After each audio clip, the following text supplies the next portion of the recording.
Our guest today is currently sales development lead for small and medium businesses at Aspire. Aspire is self-described as the all-in-one finance operating system for businesses in Southeast Asia.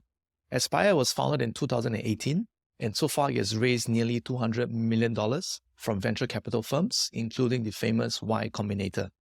Before Aspire, our guest was at Fave Group, where she spent collectively around 5.5 years at. Her roles included leading business development and partner operations. And if that doesn't sound like a lot on her plate, our guest has also been busy starting her own fashion brand, Whakamana, which blends work-appropriate attire with activewear elements and materials. She's also the co-founder of Alo, a mobile pop-up bar service for events. She's also been a freelance personal trainer, and she probably has 1,000 side hustles that she's not told me yet. Our guest is a wine drinker, a passionate fan of dancing and fitness, and is at a grand age of 26. If you're joining us on a podcast where you can't see her, she also sports pink and blue hair, so she's easily recognizable. Welcome, and thank you for joining us, Bethia. Hey, hi. So, as how spot on is my introduction of you? Yeah, it's okay. Great. Anything more you want to add at this point in time? No, I think that's fine. Before we start talking about what you do, you have any interesting or funny story about yourself that you want to share with the audience? Yep, sure. So I think I'm going to share a story about how I uncovered my love for sales. So I uncovered that when I was about 9 to 10 years old, and it came about from my obsession with collecting CDs. You know, I was like a fangirl, right, for celebrities like Fei Hai, Bon Jovi, and I just wanted to collect like all the albums, but it was kind of unaffordable for someone like myself at 9 to 10 with a pocket money of like $2 a day. So what I did was that I decided to buy like celebrity cards, like those poker decks from Comics Collection at $2 for like 50 over cards. Mm-hmm. And I found a group of friends in school who were also fangirls. So I sold them each card at $2 each. So from each deck of cards I bought at $2, I sold it for about like a profit of almost like $90. Yeah, $90 over dollars. So I think that was when I uncovered that, hey, I could actually like earn money from like buying random stuff and finding a group of interested people and, you know, fulfilling my obsession of collecting CDs. And this interest or this discovery of your passion for sales has kind of like been demonstrated and it's evident in your choice of career path, right? Yep. And tell me more about currently what you do at Aspire. So what I do at Aspire is that I look after the sales development team for focusing on small, medium businesses. What that means is that my team looks after the prospecting efforts of the company. So we look out for good fit clients who would benefit from our solution. Got it. And what does Aspire do? I mean, I described it, but maybe you want to tell us more about Aspire now that you're inside Aspire. Sure. Aspire is an all-in-one finance operating system whereby we combine the core finance features for business owners to have easy access to, where they can also manage and have visibility of their finance tasks better. And what is Aspire doing important? What kind of problems is Aspire solving right now?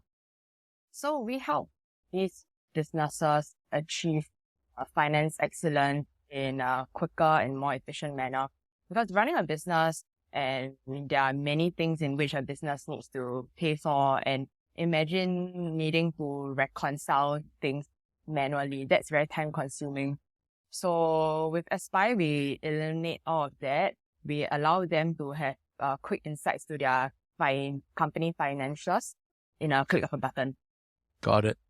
And you give us an overview of what you're doing for your role. Maybe you can tell us, or you can tell the audience what constitutes your day-to-day tasks at your work. On a day-to-day basis, we do a lot of like research on the kind of segments that would benefit from the use of Aspire. I also get involved in like some calls focus groups to understand the segment and industry better, so that we can have real like case studies or actually kind of like confirming the guest use cases. Because definitely, when we have a product, we think that it sells for A, B, and C, but it may not be the same across every industry. So having that deeper understanding with these business owners will confirm our insights. And from there, I strategize different kind of outreach and approach for my team to adopt. So my day-to-day also involves a lot of coaching and daily support to my direct reportees. Got it. So it sounds like a lot of scoping, making sure that there's a right product use case for your segmented customers, or even finding out more about the product and making sure and doing more research on which target segment of customers would fit your product better, right? Yep. Now, tell us, I'm curious about your time at Fave. So I'm a big fan of Fave. In fact, Fave came in later in the picture, right? I think I was a huge fan in 2016 on K-Fit. I thought that was quite a revolution in at least how fitness classes are being done or distributed in Singapore. And I think you started your time with Fave at K-Fit. Of course, K-Fit was then acquired by Fave. Tell us more about your journey then, at least your first role at Fave at K-Fit. So K-Fit was my first full-time job. I was blessed to be offered a role even before I graduated from Ngee Ann Polytechnic. And that was when I was helping them with with partnerships and marketing initiatives to help them acquire more customers. But then my role soon became like any startup, right? We kind of like get our hands dirty across like different projects and responsibilities. I was also involved in the sales process very quickly, and I began helping them acquire merchants onto the platform. And by merchants, you mean like gym operators? Yes, gym yoga operators. studios. Yes, correct. At that point in time, K-Fit was also moving towards more of a lifestyle app. So we're also reaching out to like beauty and food merchants. Nice. For those who are not old enough to know what K-Fit is in Singapore, so basically it was $100 or $99 Sing dollars subscription. Basically, it's the class pass model. You could, at the time when it launched, I think, correct me if I'm wrong, to acquire market share, it had a very generous package. For $99 or $100 per month, you're able to get unlimited classes that's available on the app. And I thought that really changed the game for me. And of course, as the business matured, there were certain restrictions after that, like you can't go for the same studio or class 3 times or X number of times in a month. But I thought that was a good way that solves the problem for the gym owners to make sure that they get their facilities being filled up. At the same time, it gives people who are new to fitness a chance to try the different studios. I thought it was a very brilliant business model. But of course, back then, K-Fit was not the only player. There was also Passport Asia, right? Yeah. Got it. To the audience, I've described Bethia as also a fan of fitness. So I guess joining K-Fit was kind of natural, right? It was something that you're passionate about. Correct. That's right. Tell us a bit about you at a time when it was the first full-time job at K-Fit and it was a startup. How was it like? How hectic was it like? What were your memories of working in a startup? And I think that time was quite early stage for K-Fit. So give the audience a glimpse of your day-to-day work.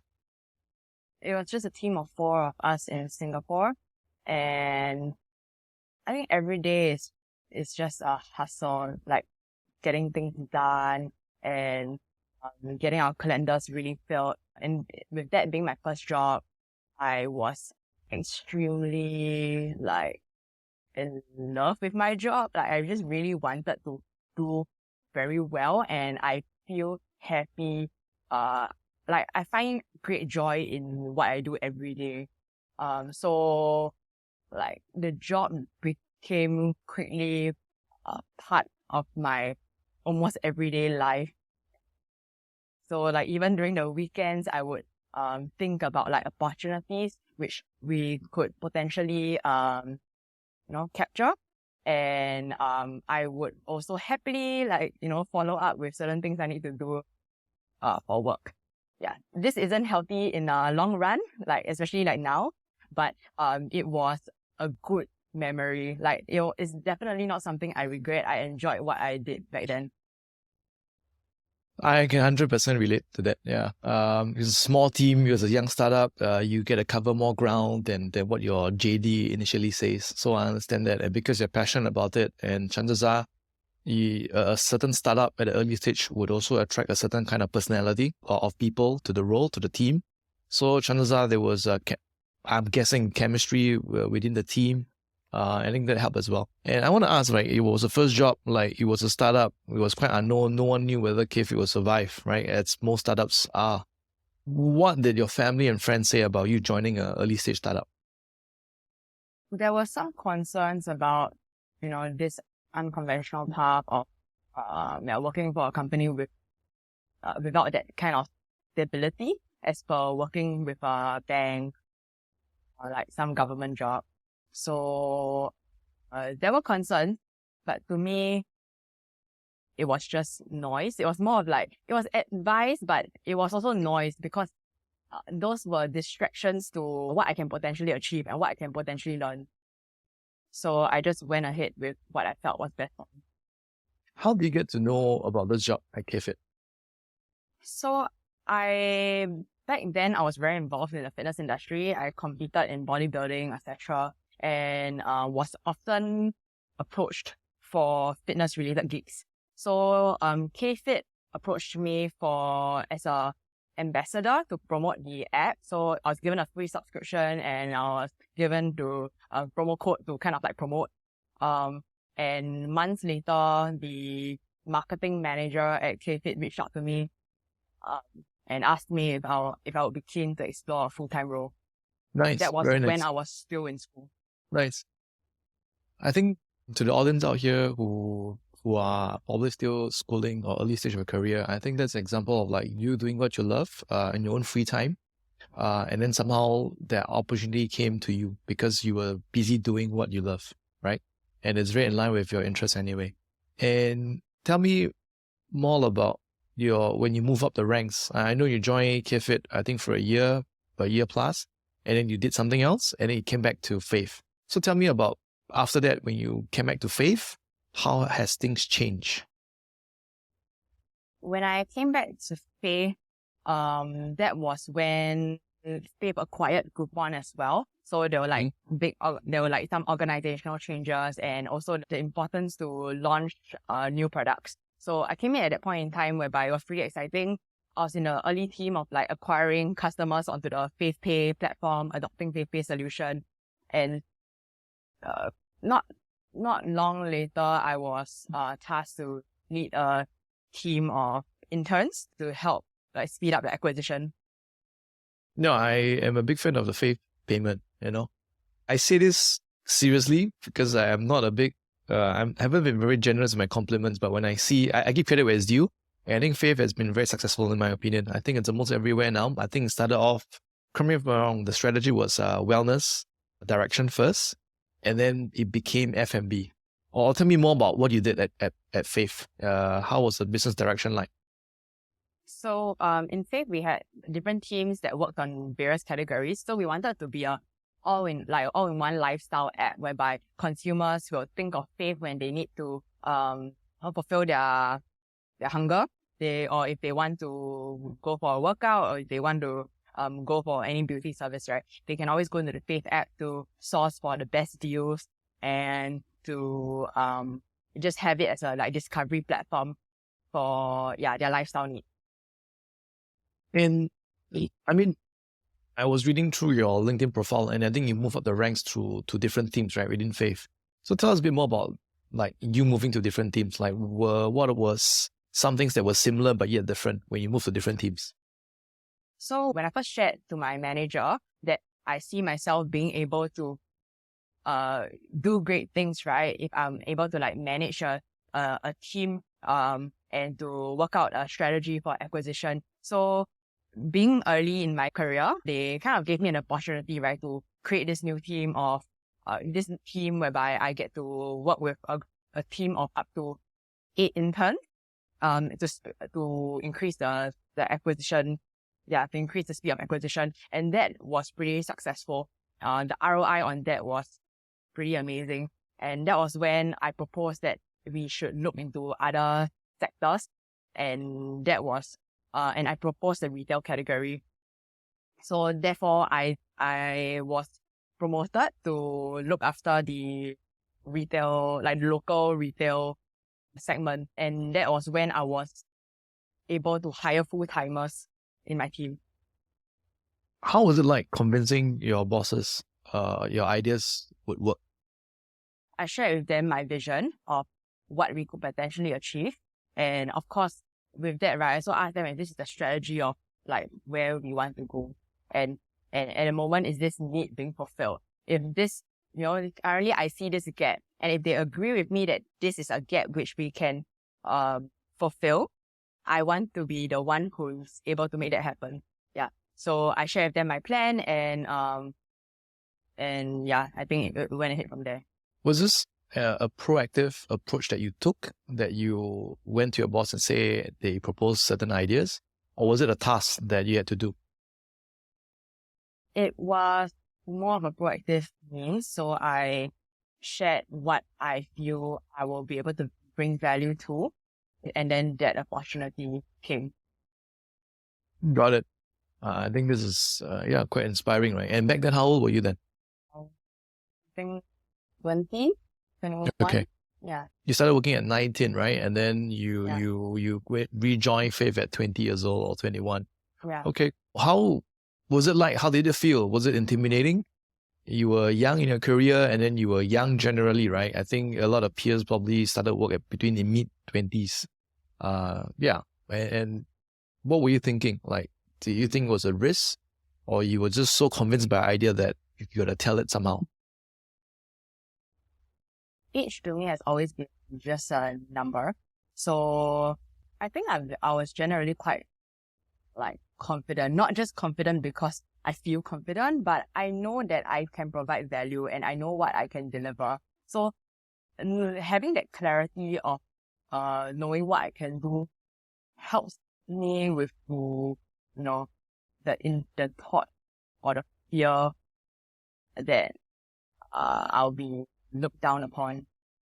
What made you so confident? What did you know? What did you do? How do you feel to be so sure and to be so confident?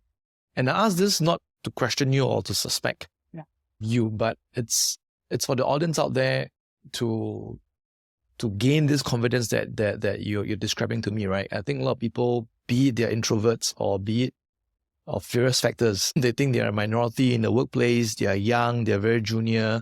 And from what you're saying, from what I'm hearing, is that your confidence is from within. Age is just a number. I really love that line.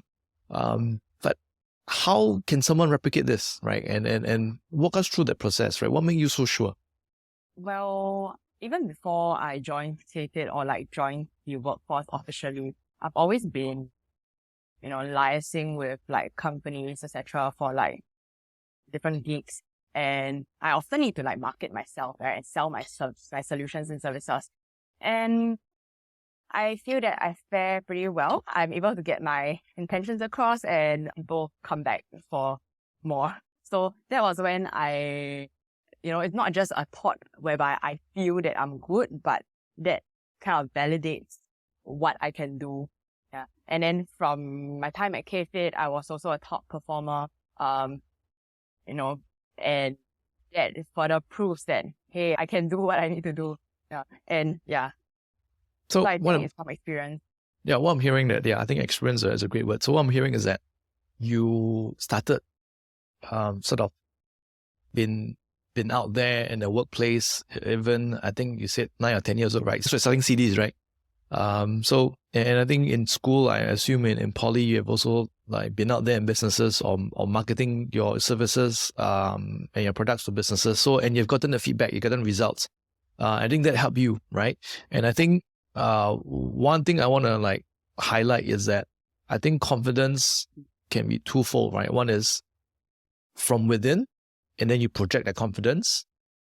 The other one is that you can do it first and then you get confident later. And I think for your case, you could make sure of both. But what I'm hearing is that you just described to us the second scenario where you've been out there and you've got results, and that helped with your confidence. And therefore, they help you to approach other tasks, other bosses, and other organizations with your ideas. Yep. Okay, it's very cool. And what has been some of the most memorable things that you have done at Fave?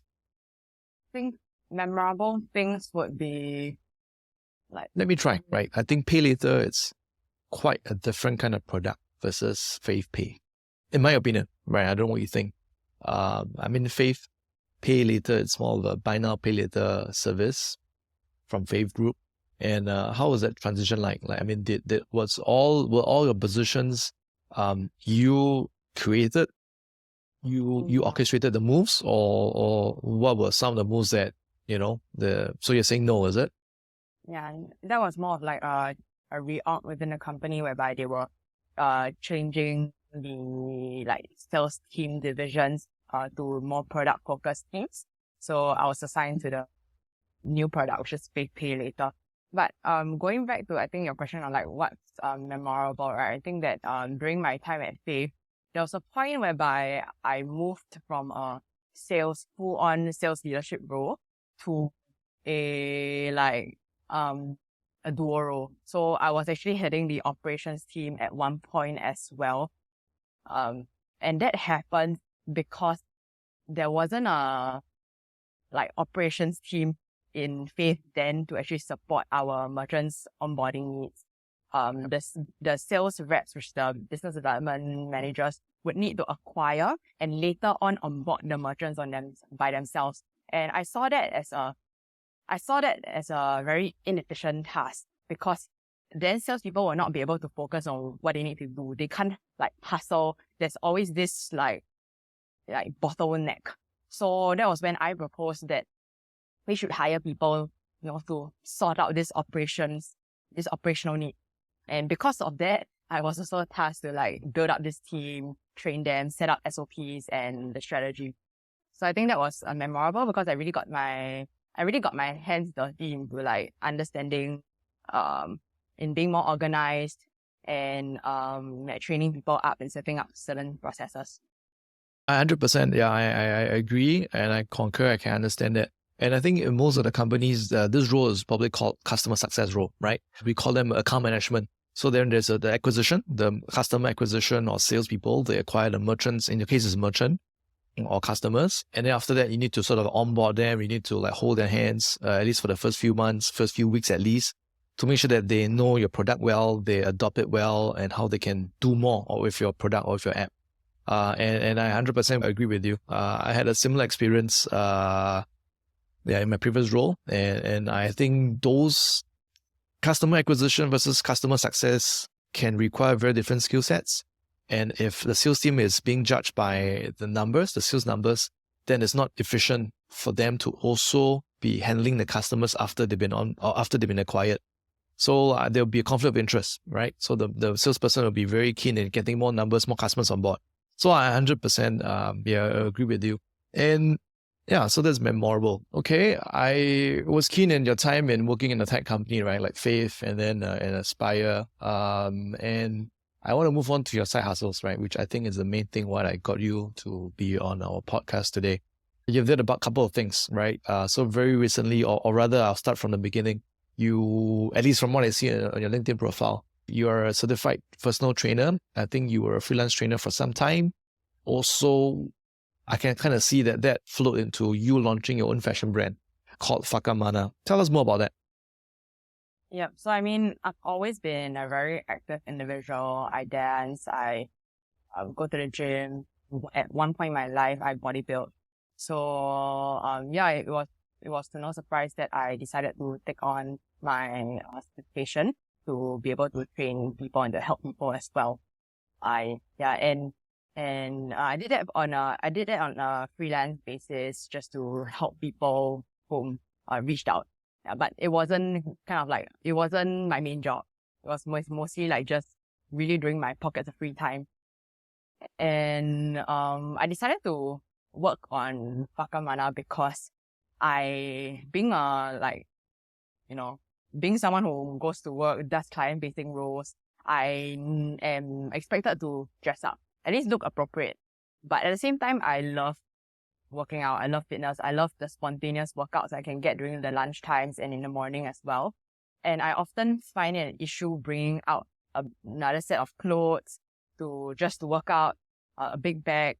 So I wanted to have clothes that were good for both, which means that I could work out in, at the same time I could meet clients in. That was my ideal, and I just wanted to make that happen. So that's when I started on Whakamana. Yeah, tell us more about the name, right? Before we recorded this conversation, I asked you about the name. And please tell the audience, right, what does this name mean? I was telling you that it may not sound very family-friendly with Whakamana name, but tell us more about what does this mean, symbolize? Yeah, I know it doesn't sound family-friendly, but it actually means empower in Maori. So the idea is to be able to empower women to have the ability to do what they want, to look great regardless of the occasion. So that's what it means. How do you arrive at this name? I was really thinking about what my brand represents, and what I want every piece to do for women. And the word that came to mind was empower. Why Maori? It sounded cool. Tell me, I know I'm digressing a bit. Tell me about the different kind of feedback and comments about the name of Whakamana so far. Okay. To be very honest, I didn't know that the pronunciation was Whakamana until like 2 months in. Yeah, Mm-hmm. correct. Then I was speaking to a friend whose husband understands the language, and he was like, "Oh, you know that means that is pronounced Whakamana, right?" I was like, "Oh, okay." So I decided to stick with it because it does sound pretty quirky at the same time, and it was cute. So I decided to just stick with it. Got it. And how's that process like? I know it's scheduled to launch by the end of this year, 2022. And maybe you can tell us about how, now we know the why now, and tell us more about the how. How do you get started? What was the first thing that you did? How long has it been taking you so far? Tell us more about the how. Overall, it wasn't an easy, seamless, smooth process because I'm not design trained, nor do I have any real experience in the fashion industry. So I had to really speak to friends in the circle to understand more about sourcing, production, materials, and to ask if my idea was viable. So I spent quite a time on research and R&D as well. And so how did I get started is that I just started to engage someone from Fiverr to help me draw out what I want, like the technical drawing. So I shared with them similar images, for example, this combined with this, and I just want to add this part to this design, and then they helped me draw out everything. When I saw what I wanted, I decided I would communicate that to the different factories, and started getting quotes. So it was a kind of that process. For the audience, Fiverr is actually a platform. It's pronounced, spelled as Five-E-R-R. So basically, it's a platform that started out, I think, more than 10 years ago, where it allows people to outsource gigs for $5. That's how the name came about, US $5. But of course, now it's evolved to a stage where a lot of gigs, if they're very complicated, it's more than $5 for sure. So that's also a very common sort of outsourcing kind of a place. Now I use it myself as well for logos. I hear you. So you use Fiverr to outsource the design of the outfit, and then you brought it to the different factories. What has been the most difficult so far? Difficult. What's difficult is that these factories being based out of Singapore, it was hard to communicate quick and to also specify certain needs. Right. And so language was an issue. Yeah, correct. Language was an issue because my Chinese isn't great, so it was a little bit difficult. But I managed to get some help. Got it. When was it meant to be launched? And has there been any delays or changes in the schedule? Super long. So I was intending to launch around February this year. But now the launch date will be pushed to about December this year. What caused the delay? It's production lead time and corrections in the fit. Because with what I'm producing is not like normal designs. So the activewear fit is very tricky. Yeah. So when the samples came back, there were like changes I need to make. There was this back and forth like a couple of times. That took time. So yeah. Yeah, for the audience, I will be happy to put the link of Whakamana on the show notes on the podcast platform that you're consuming on. And yeah, so now it's December. Do you expect any delays, any further delays?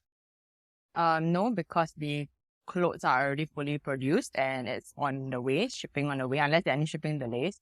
From now to then, it's more of like the creatives and creating of certain content before I go live. And I know this is a passion project. We spoke about this before in person. How big, how far do you intend to pursue this fashion Whakamana project? Well, I do intend to pursue it long term. But of course, being like, starting out, I know that I will take things as it comes as well. So I'll hear the responses, see what I need to tweak, and from there I might change the short-term direction. And I'm going to jump to the next side hustle that I got to know that's not on your LinkedIn profile, but I got to know that I got the pleasure of knowing. You've also dabbled in property, right? And tell us a bit more about this property thing that you're doing. So I think what you're referring to is more of like my property investment efforts. Yeah. So I decided to understand more about the industry about like about 4 or 5 years ago. Yeah, that was when hearing from people, like just generally, right? People often say that, people make money from property, selling property and investing, but I never knew how. So I just needed to find out how. I attended courses and read up more online and found that when it comes to property investment, time is money, really money. So it came to mind that I have to start early. So I figured out the know-hows when I was about 22 to 23, thereabout, and invested in my first property. Commercial? Residential? It's industrial. So it's industrial property and I've already sold it. I've just sold it, and it's scheduled to be completed next month. Nice. So tell me more, man. I'm quite noob in property. So industrial property, you bought it when you were 22 years old. That's 4 years back. And then how does it work? You bought it at an early stage, and then you wait for it to get built out, and then to be sold. Is that how it works? Tell us more. So generally yes, but I'm just going to dive a bit into the details. So It's not just about any property, but looking out for properties that kind of like fit the criteria. Like for example, is rentability, the kind of like businesses like occupying this entire like building, the amenities nearby. So that all contributes to how much potential this project gives. Yeah. And so I did my research and it's a sales process. You speak to agents, different listings, and you negotiate, right, a price. The whole idea is to be able to get a good price. Ideally, a price below what people usually pay for. Not easy, but there are opportunities. So that was what I did. Yeah. So it sounded like you studied the market. You knew certain knowledge, or at least you knew what to look out for when you're looking out for properties.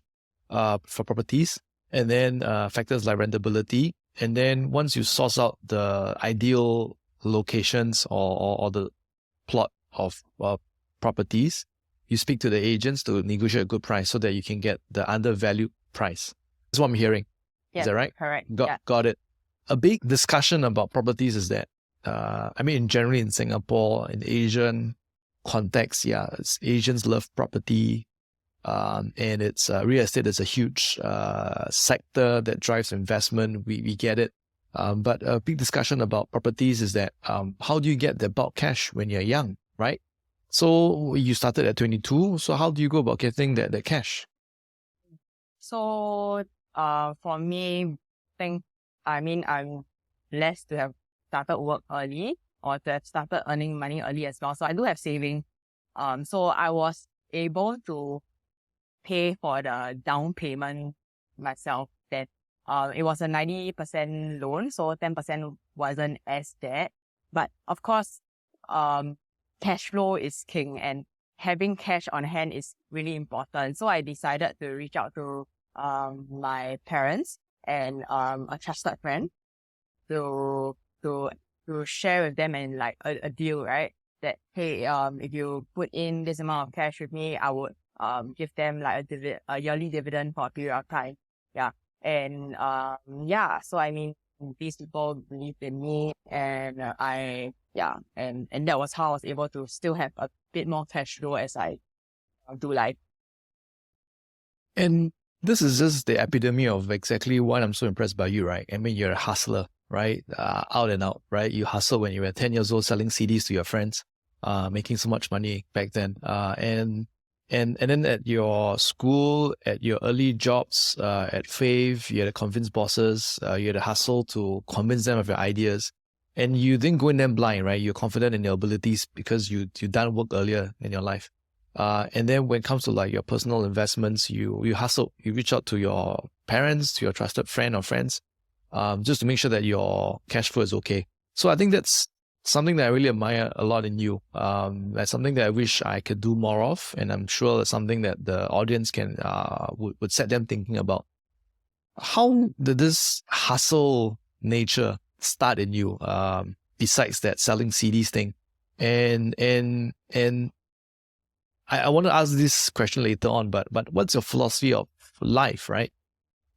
Are you always thinking about side hustles, ways to make money? Is that how you became so creative in all your ventures, right? Like from setting up a mobile bar to joining an early stage startup and doing a physical personal trainer.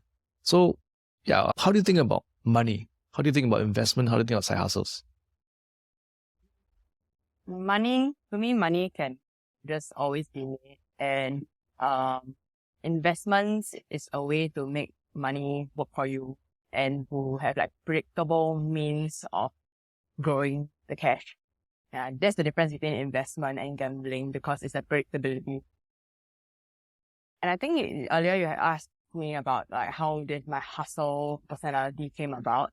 I think it came about because as I was young, I was just generally a person who like must get what I want and that contributed to a bit of that rebelliousness in me. Kind of like, I just need to do what I need. I'm not going to let anyone stop me, and I don't need your help if you're not going to help me. Yeah. So because I know that I cannot depend on people to get what I need at that point in time, I need to figure out how I can do it myself and just be creative about it. Think out of the box. So I think that led to all the side hustles and random like spontaneous ideas to just get what I want. What have been some things that you tried to get but you didn't get? Generally, I mean, You always get what you want, right? You always get what you want. Yeah. No. But I think like, I just needed more, like when I was in secondary school, I needed more money. And I'm not a fan of just asking my parents for more money. My parents know my pocket money remains the same, but I need more money. So I found ways to earn money, like giving tuition, etc. And I know that my parents are not going to give me more money just to fulfill my need. Yeah, so I need to go and find money myself in legal and value-adding manner. Not by doing anything like that. So I gave tuition, I did random like stuff just to get money. And I used this money to go for karaoke sessions. So it was to fulfill a need. Sure. So it sounds like you always get what you always wanted. If you look back at your life right now, I know it's not a lot, right? It's 26 years old. I think you've got a huge part of your life in front of you. What would you consider as failures so far? And I say consider because everyone defines success and failures differently. So in your opinion, in your definition, what have been a big failure or memorable failure so far in your life? Failures doesn't sound as bad as it sounds. So, but I think one thing I failed in was in being too trusting. Yeah, I failed in having clarity and being realistic about things. Yeah, so that was when I mistrusted someone and lost about 180,000 when I was around 21 to 22. Got it. I kind of know the story. Yeah, we met up in person and I kind of know the story. What was the lesson learned? Well, the lesson learned is Be skeptical about everyone. Is that lesson learned? No, not at all. But to just do my due diligence, like, don't be overly trusting about with everyone and anything. You just need to do a lot more due diligence and speak to, and about certain things it's really okay to speak to your parents. At one point, I don't really share a lot of my parents, but when like shit happens, right? Actually, your parents are usually the real people who are there for you. Yeah, 100% agree. How would someone, if you were to look back at your life at a point in time, having gained that wisdom, how would you advise someone in that situation to do more due diligence? I really ask more and like have clarity. So it's because I did not have clarity and I just relied on trust. I failed to see the pitfalls. Yeah, because I didn't know what the cash was being used for. I didn't know the truth of like many of the stories. I took it on a surface level, like, okay, I believe you. But that shouldn't be the case, especially when like money is involved. Is that why women are the targeted victims of love scams? I don't know, maybe. Well, that was a tongue-in-cheek question. You didn't answer that. Yeah, I'm just being cheeky here. And when we had our conversation in person the last time, there was this point. There's this point that I really like. Your decision not to pursue a degree, right? And I think let me build the context of this. I know there's a huge age gap between you and me, but I think we grew up with Asian traditional parents, at least mine are, that the way to a better life in the world is to make sure that you have a good education and that translates to having a degree. And of course that translation to what it means in the real world changes over time, right? Back then it could be having O levels, that's good enough to have a good life, decent life, a good job, a decent life. And then over time, and this is what I call academic inflation, right? And at least for me, in my time, the degree was sort of like the go-to path to pursuing a decent life. And for you were quite clear that you did not want to pursue a degree. Why? Well, because I knew what I wanted to do. I knew it, and because of the opportunity I had, I felt that this experience was going to be more valuable at that point in my life. And this experience, sorry, let me cut you. Experience meaning your first job at Fave? Yeah, is that what you're saying? Correct. Okay. Work experience. I said, because even before I started work at Fave, I was doing all my like side hustles and gigs, right? I knew that money could be generated already, even before I graduated from Polytechnic. So I knew that providing value is a lot more to me important than just the paper itself. Yeah. Well, I mean, I have friends whom are academically very smart. I mean, that's great. And of course, hardworking, right? But I saw certain gaps in their interpersonal skills and ability to work with people. And so I just didn't quite agree with the need for a degree in order to have a decent job. I just felt like there was another way as well, and I just wanted to explore that path. How unconventional was that decision among your peers? Almost all my friends went for university, be it local or private U, because it was just like the way to go. Even my parents also felt that they were afraid that I would feel left out, or that I wouldn't, people would look down on me if I didn't have a degree.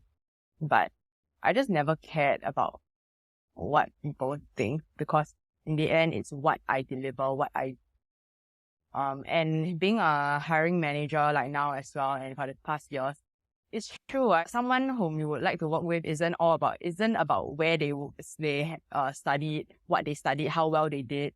It's about how humble they are, how much they're willing to learn, how much they're willing to put in terms of like their efforts and their exact work. There's nothing to do with like which degree they have.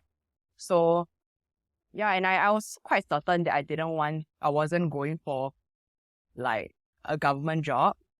So I think that helped me with my decision, because I know that, I mean, it's true, if you're going for a government job, then just go get a degree, because the system, the education system, the meritocracy system, right, is there to stay. So that's important. But I knew that was not the direction I was going for.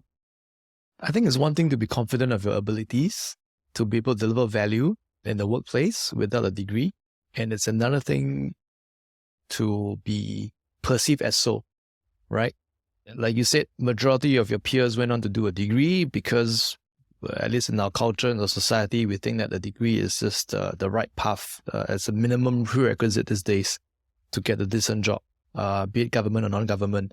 And now that you are hiring people, you're an employer of sorts, you are able to provide the perspectives that you don't discriminate people just based on which school they went to, which degree they have. But my point is, I think there needs to be an all-encompassing environment for that to happen. Because it's one thing to be confident, but then if all the job applications, all the jobs you apply for, all the companies you apply for, all the hirers who are trying to hire you, all think that you need a degree, then you never get an interview. You never get the job, right? Yeah. I think it needs to be two ways. And I think I just want to highlight that. And I think for you to be so convinced in your direction, to ignore the things that your well-meaning family and friends say to you at a point in time, at the age of 19, 20, I think that's not usual. That's quite commendable. And I'm not saying what's right or what's wrong, right? I think everyone has their own definition of what's right, what's wrong. I think it's just a different path. One of the biggest message that I want to provide in this podcast is to let people know that taking a different path doesn't mean that you're wrong. Taking something that's less traveled doesn't mean that you're wrong. Stop caring about what's right, what's wrong. What do people think? I think knowing yourself, trying things like what you have done, that's how you get the feedback that you're able to deliver value, regardless of going for a degree or not. I think that is valuable. That is powerful, in my opinion. And what's one advice you give to people considering starting a side hustle? I think if you want to start a side hustle, first, like, fall in love with the idea, and you kind of like need to be a bit obsessed with it, because in a short run, the side hustle is probably not going to give you much monetary benefits, and you need that long-term motivation is going to be your love for the idea. So, and with that love, you'll naturally find means to make things work. So to me, I think that's the foundation or what sparks the movement of a side hustle. That's very nice. Very, very elegantly said. Yeah, sounds like starting this podcast too for me. Yeah. No financial financial gains for me in the short term. That's for sure. You probably meet a lot of young people, right, at work. And based on your interactions and observations with them or of them, what is your sensing? And I say this, I think with the context that we are coming out of this once in a century kind of pandemic that happened to us back in 2020.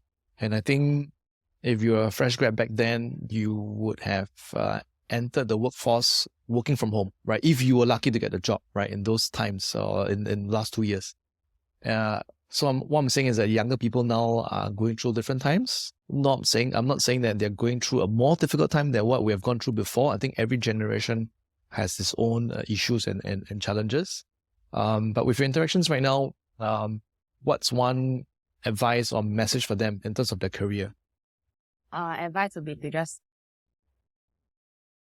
be very resourceful, because in the beginning, everything seems new, and for you to get things done, don't just wait for people to teach you. Find out how, ask people, and when you ask people, actually people are all generally quite helpful, and people like to help. When people provide value, they feel happy, and you gain as well. So that would be my advice. What does success look like to you now? Success means that I'm fulfilled, I have work-life balance, and I'm making people around me happy. What did success look like to you 5 years ago? 5 years ago, it was about just earning money, more money, and more money. Why and how did it change across the years? Over the years, like there are other things I prioritize in life. For example, my hobbies and kind of like, so I mean, all these priorities kind of just change, and I found that I need to find happiness in different aspects of my life as well, and to care more about the people around me. Yeah. So with all that in place, I think, find that money will come, but And go. Yeah, correct. Right. But it doesn't need to like the main focus. Because sometimes when you think too much about that, you lose the human element. Usually, with my other guests, I ask how did success look like to you 5 years and 10 years ago, but I'll skip the 10 years ago with you.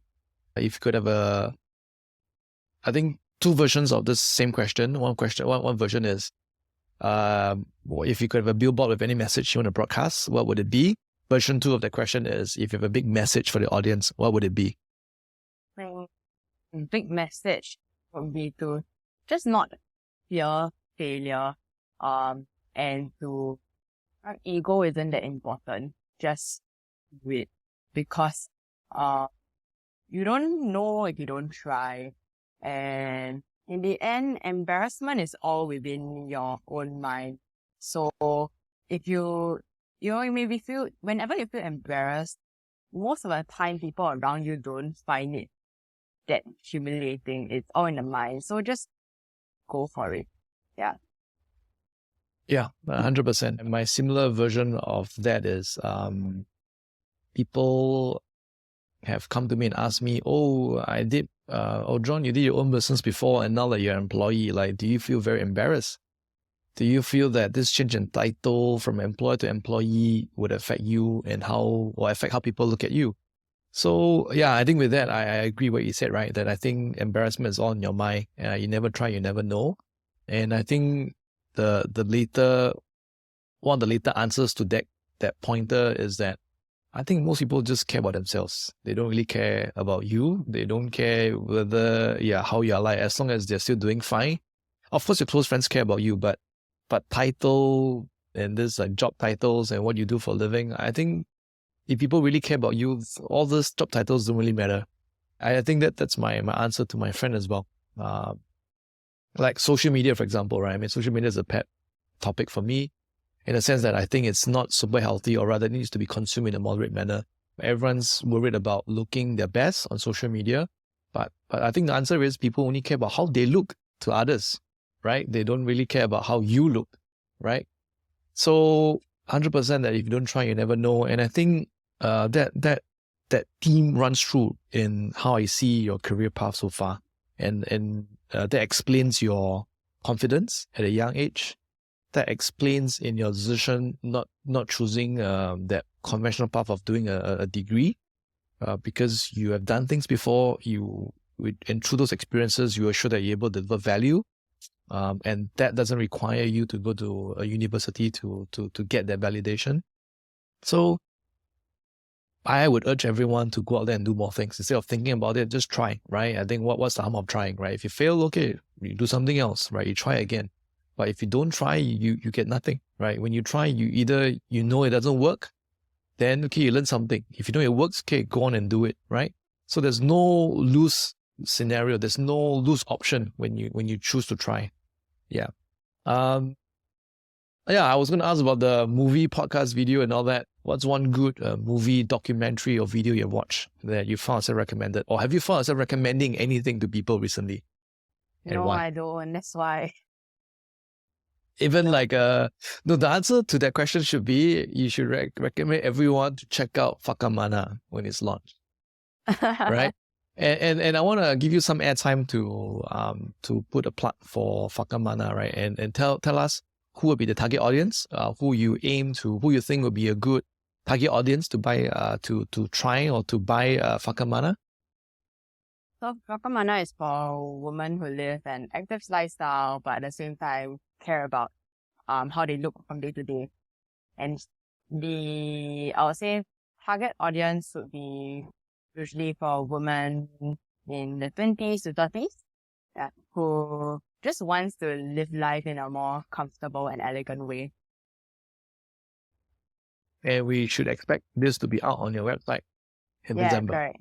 Yes, correct. Right. It'll be launched in December. But meanwhile, you can just go on to our website to sign up for our mailing list, because there will be a launch promo code as well that will be delivered to your mailbox when it's ready.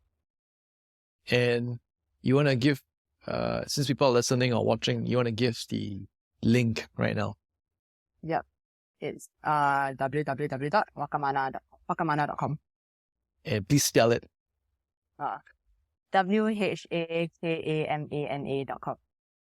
Very good. Yeah. And is there anything else you want to tell the audience besides your exciting launch for Whakamana?